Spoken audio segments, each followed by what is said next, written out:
Ford's Endeavour. We've loved it for the past 3 years for what it brought to the table, and now there's a new one with some added goodies. And I'm going to tell you right at the start that no, this Endeavour doesn't feel any different compared to the car it replaces.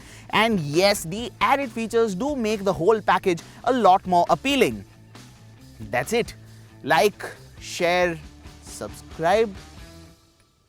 Actually wait, I'll tell you what the changes are, and I'll also tell you why we're glad that Ford hasn't given the Endeavour a drastic makeover.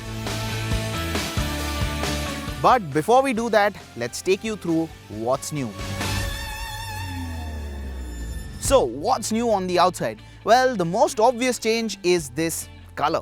Ford calls it diffuse silver, and there's one more thing here that's different. Of course, the alloy wheels. But at the front, things are a bit more subtle.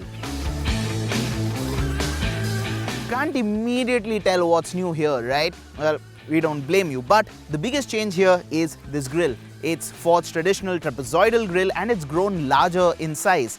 The headlamps, they're the exact same units with HID projectors, but they now get a smoke finish here. And if you really look close to the bumper, you'll find that the silver panel, that's extended, and that's a bit different.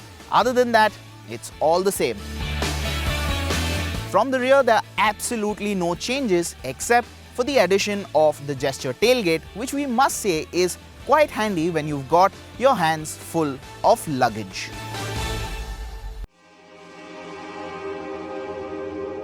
What's new here? Well, the changes are very minor for you to notice immediately. This section of the dashboard that used to be brown, it's black leather now. The gear selector lever, it's different. It's got a metallic insert. It feels a bit more premium. The co-driver seat now gets electric adjust, but only on the top spec Titanium Plus version. And you get a push button start-stop. That's it.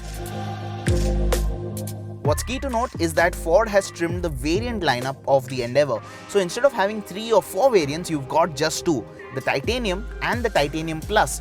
And even the lower spec Titanium variant is loaded with features such as 6 airbags, a power driver's seat, active noise cancellation, tire pressure monitoring system, leather upholstery, and a 10-speaker audio system. Sadly, you don't get a sunroof on that variant.